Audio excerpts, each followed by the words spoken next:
Hello mga idol, and this is MJ once again, MJ Vlog. And nga pala mga idol, napadaan nga pala ako sa SM ngayon para nga po pala mag-vlog lamang. At iyan nga mga idol, kasama ko nga pala ang aking anak na si Janelle. At yan mga idol, ay nag-aaral nga pala siya ng grade 1 dahil minsan lang ako umuwi dyan sa SM na sa amin. At para magpaayos lamang ng cellphone na nabasag nila mga idol. At dahil nga pala mga idol, mahirap talagang gumawa ng content, video para pang-upload nga pala sa Facebook sa aking vlog, ay naisipan ko magpasyal na nga pala kami diyan sa mall. At ang purpose namin diyan ay para magpaayos ng cellphone. At sabi ko sa aking anak ay wag mo na siyang humingi sa akin na kami kakain sa restaurant dahil wala pang pera ang inyong maming MJ Vlog. O, diba?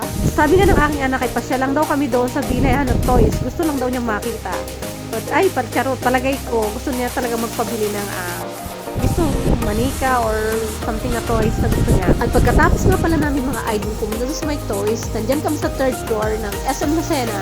At sabi ko sa aking anak, yan mga idol, yan at naporma na nga pala siya. At sabi ko, ay ganda naman niya, ngunit talaga naglaro-laro lang siya, oo. Hindi talaga birong mag-vlog na ko. A few moments later. At yan mga idol, nagbili na nga pala ako ng kakanindiyan. Yan ay hot cake na balinghoy mga idol. Pero talagang pinunta ko nga pala dyan ay dyan sa mango shake. Dyan sa buy one. At pagkatapos nga pala mga idol, ay pinaayos ko na nga pala yung cellphone na sinabi ko para nga pala ito ay babayaran natin pagkatapos niyang ayusin. At dito nga lang pala ito mga idol sa paayusan sa parke ng Lucena, kalapit lamang ng SM. Ayan, at yan, nag-wait na nga po pala kami. At pagkatapos nga pala mga idol, umuwi na ako sa bahay at inabot ko pa ang isa kong anak na si MJ kung saan ay galing lang siya sa school at nagpasok. At sabi daw ng teacher niya ay napakatalino niya at perfect daw ang kanyang nota. O, diba? Sana all matalino mga anak niyo mga idol. At yan nga po ang aking anak na si MJ at yung isa namang babae ay si Janelle.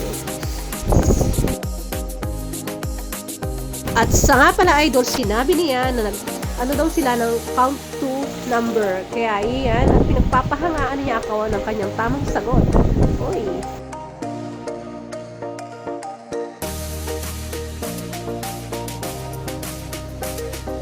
Mga idol, ako nga pala ay nagbiyahe papunta nga pala dito sa lampas sa Sariaya mga idol, Diversion Road, papuntang Manila, papunta sa Shortcutan mga idol.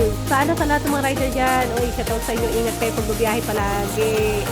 At iyan, share nga lang ako ng counting video ko dito para habang nag-travel ako, may makita naman tayong kakaibang view.